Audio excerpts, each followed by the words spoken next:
What's up? What's up? Well, you know, if you guys are old enough to remember, like I'm old enough to remember the 1992 Dream Team, aka the 1992 USA Men's Olympic Basketball Team, where this was the first Olympic basketball team assembled full of NBA players, where prior to that, the USA men's Olympic basketball team consisted of primarily college basketball players.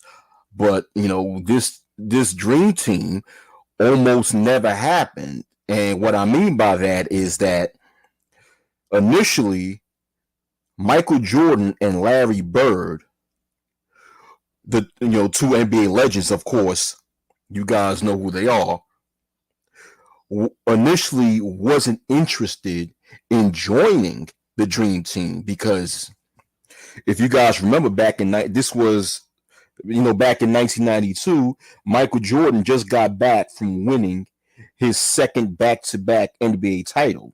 And anybody know anything about the NBA, the regular NBA season is 82 games. Plus, if you play in the playoffs, that's more games. And plus, if you play in the NBA finals, that's over 100 basketball games played. So Michael Jordan was tired. He wanted to take his summer off. He didn't want to spend his summer, which was supposed to be his break from basketball, to play more basketball. So he was not interested in joining the Dream Team. I don't know if anybody even knew that. I knew that, for a long time now.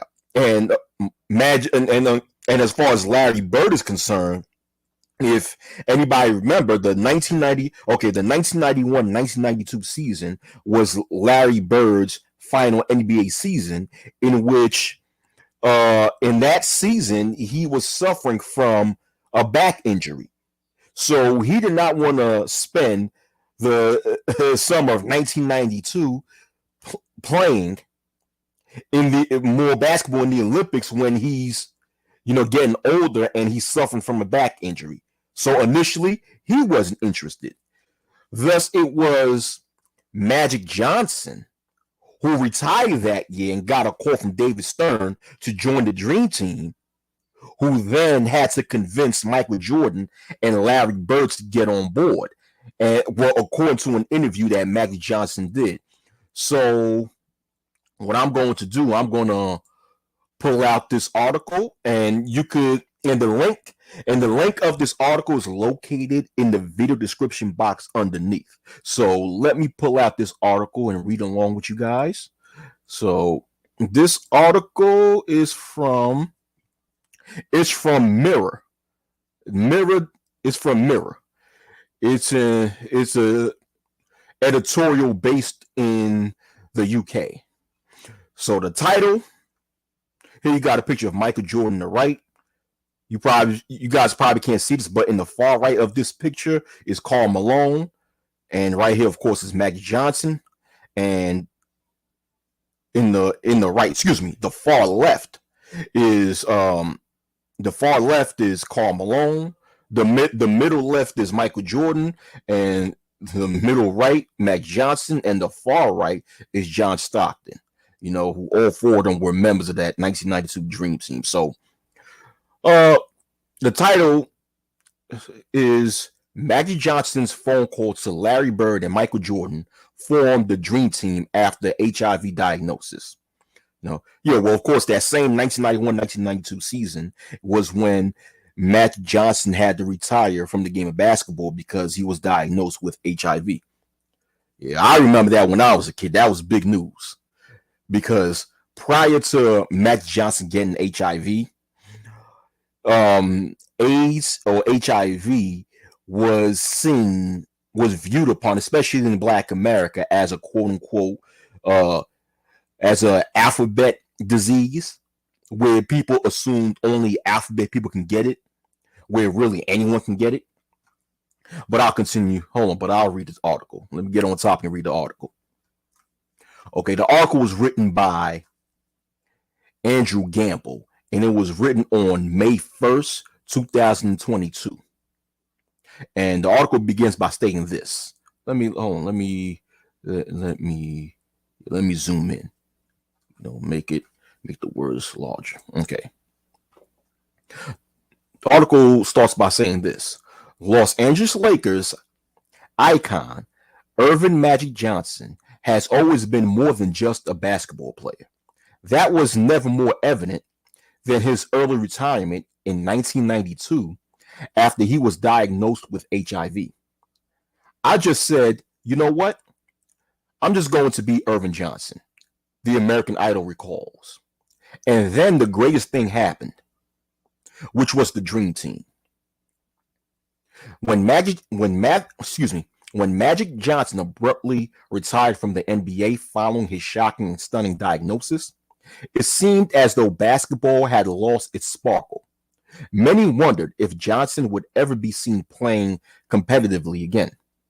All it took was a call from NBA Commissioner David Stern, rest in peace, or rest in power, who informed a thrilled Johnson that he was chosen to represent Team USA at the 1992 Barcelona Olympic Games. The first American Olympic team to feature active players from the NBA. Magic was understandably excited about taking his talents to the biggest multi-sport event in the world. But there was one problem. Boston Celtics star Larry Bird and Chicago Bulls icon Michael Jordan were both not interested in playing in Spain. For those of you guys who are not old enough to remember, the 1992 Olympics took place in Barcelona, Spain, where the Dream Team dominated the Olympics. I mean, I remember back in the day where McDonald's was selling these collectible cups full of different players of the Dream Team. You had the Michael Jordan cup. I remember a family member had a David Robinson cup. This was these limited time collectible Dream Team cups of each dream player from the Dream Team. But I'll continue reading. As he did when facing precarious scenarios on the court, Magic characteristically took matters into his own hands. He phoned Bird and informed the three-time MVP that this was the final chapter of their storied rivalry, their last hurrah. Bird remained steadfast in his stance, citing nagging back injuries, as I told you before, and his deteriorating athleticism to deny Magic, who had his heart set on finally turning out alongside his great rival. Johnson made it clear that Bird didn't have to do anything other than what his legend was built on: shoot the basketball. All you have to do is all you have to do is go stand in the corner or stand at the top of the key. You don't have to do nothing else. I'm going to get you the ball. All you have to do is shoot it and make it. Magic recalls telling Bird, "You can still do that, can't you?" So in this paragraph, it mentions how, Magic Johnson mentioned how he called Larry Bird to try to get Larry Bird on board with him to join the 1992 Dream Team and play the 1992 Olympics. And Larry Bird, like the article stated, who was suffering through, back injury and he was losing his athleticism, used those as reasons, used those as reasons to Magic why he had no interest spending his summer playing in the Olympics. And Magic said, "Listen, I understand that you're going through injury and all that, which is why, listen, in this team, the only thing you have to do is catch and shoot. Just be a shooter. Just be open behind the 3-point line. I'll pass you the ball, and all you have to do is shoot. You don't have to do anything else. That's all you need to do in this team. We're not going to demand you do anything outside of just shooting, which is your legacy is built on, because you are by far one of the greatest shooters in the history of the NBA." But I'll continue reading. That was basically Johnson's strategy in convincing Larry Bird to join the Dream Team, but I'll continue reading. Of course, Johnson had played on the Boston Legend's fierce competitiveness to seduce him into joining the Dream Team. Deep down, Bird knew it was the right decision, and the forward admitted he needed to go to the Olympics as a member of the famous 1992 roster. Whether I could play or not, I had to be on that team. Johnson admitted convincing Jordan was the far harder prospect. He hadn't yet cultivated a relationship with the young guard in the same way he had developed alongside Bird. So Magic got to work on the future six-time NBA champion. Listen, man, it's been on my bucket list to play with you and Larry. And we're going to have fun being with each other because we had never really hung out like that. Magic told Jordan. I had to work on him, but finally he said yes. The Dream Team had become a reality. So in this article, Magic Johnson expressed how convincing Michael Jordan to join the Dream Team was far more difficult for him than convincing Larry Bird to join the Dream Team. But he initially was able to convince both of them to get on the same board and join the Dream Team. So, thus, the Dream Team, the 1992 Dream Team, as we know it, wouldn't have happened if it wasn't for Magic Johnson and his ability to, I guess, utilize the gift of gab to convince people to say yes, which is, I guess, what makes him such a successful entrepreneur even till today. But I'll continue reading. With such an unbelievable collection of talent playing on the same team, Magic wanted to prove he hadn't lost a step. Charles Barkley, who finished as the leading scorer for the Dream Team with 18 points per contest, described practices as a dogfight, with Johnson leading the competitiveness, which was matched by Jordan. He wanted to prove he was back, said Jordan. I wanted to prove to him that there's new kids on the block. I never wanted them to think like they had to carry me the other 9 games. And so the practices were probably the best basketball I've ever played in my life. Magic quit. Johnson was back, and he had quickly proved the Magic never left. A Dream Team for America.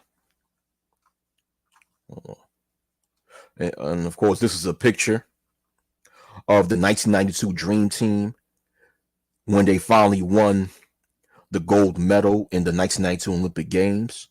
Starting from left, you had Christian Laettner, in which he shouldn't have been chosen the Dream Team, but at the time he got drafted in the NBA, and he still is basically one of the greatest college basketball players to ever play in the NCAA. On the right, you have David Robinson, then Patrick Ewing, Larry Bird, Scottie Pippen, Michael Jordan. On the right side here, I think it's Clyde Drexler. I think that's Clyde Drexler. Let me move on. What's going on with my mouse? And then to the right, you have Karl Malone. Then you have John Stockton. To the right, you have Chris Mullin. And his face is covered. I think this was Charles Barkley. And all the way to the far right, you have Magic Johnson. Yeah. These were the 12 members of the 1992 Dream Team. But I'll continue reading. A Dream Team for America, read an Olympic announcer. A nightmare for its opposition. This was most certainly the case as the Dream Team, considered by many to be the greatest sports team ever assembled, ripped through the Olympics. Fans of other nations didn't even mind that their players were outclassed by Team USA. They were just thrilled to watch Magic and company play their games. He brought Showtime to Barcelona, ESPN's Robin Roberts said. There's no doubt Magic added a little special sauce to the 92 Olympic team. Coach Chuck Daly started Jordan in each game while Magic started 5 of the 6 games he played, as he unfortunately missed 2 matches due to a knee injury. Scottie Pippen, Chris Mullin, It's not Duncan Robinson. See, this is a typo. It's David Robinson. I don't even think Duncan Robinson was even born yet when this happened. But David Robinson, Patrick Ewing, Karl Malone, Barkley, and Bird rotated in the other starting spots. The closest of the Dream Team's 8 matches came in the gold medal game, a 117-85 win over Croatia. 8 games turned into 8 straight wins for Team USA. They had secured their place in history. Ultimately, Magic conceded he needed the Dream Team to validate that he was going to be okay going forward, both on and off the court. When you leave sports, it's really not about the games, Johnson revealed. It's about being one of the guys. And I needed to be one of the guys one more time. Magic certainly achieved that. Little did he know that his final appearance as one of the guys would echo throughout the annals of basketball history forever, with the 1992 games recognized as the catalyst for the NBA's explosion in popularity on an international scale. They call him Magic is streaming on Apple TV. And that's the end of the article. Yeah. So this team is one of the many reasons why the sport of basketball transcended to be a extremely popular international sport. I mean, don't get me wrong, basketball was already played globally, but the popularity of the sport increased even more, and especially the NBA as a league increased as far as being an international, as at least being a sports league with international popularity. So this team right here, man, and this probably would have never happened if Magic Johnson wasn't able to convince 2 other NBA legends in Michael Jordan and Larry Bird to join him in the Dream Team.